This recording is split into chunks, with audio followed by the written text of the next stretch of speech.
Aziz o'quvchilar, bugungi mavzumizni mustahkamlash uchun kim chaqqon o'yinini o'ynaymiz. Kim chaqqon o'yinini 3 guruhda bajarsak bo'ladimi? Yo'q. Unda qanday bajaramiz?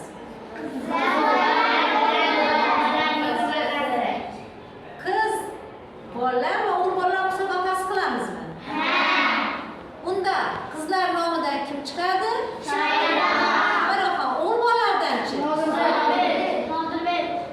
Nodirbek chiqadimi, Islombek chiqadimi?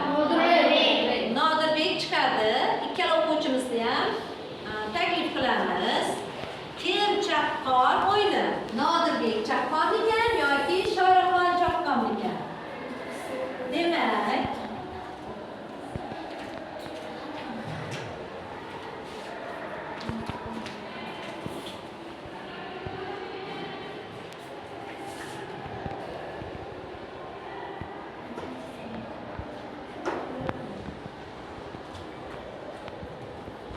kim chaqqon o'yinini sharti shundan iboratki, qo'limdagi uchburchaklarga qo'shish, ayirish, ko'paytirish, bo'lish va tenglama yozilgan va ular uchburchaklarini birlashtirsak, mana shu amallarni javobi chiqadi. Nodirbek yoki Shoiraxon mana shularni tez joy-joyiga qo'yib bajarishi kerak. Tushunardimi? Shartimiz tushunardimi? Demak, tez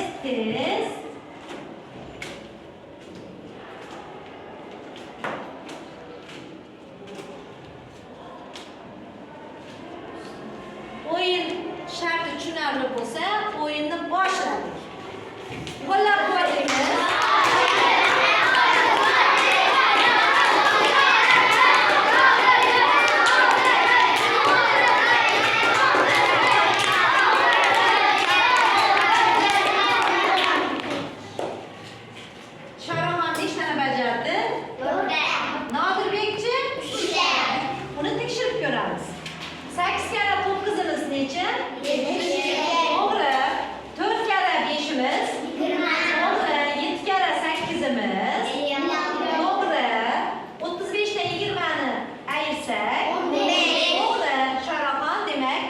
To'g'ri bajaribdi. 64 ni 8 ga bo'lsak, to'g'ri. 20 ga 70 ni qo'shsak, to'g'ri. Noma'lum songa 12 ni qo'shganda, demak, yig'indimiz 30 chiqadi. Noma'lum son necha bo'ladi? 8. Demak, to'g'ri.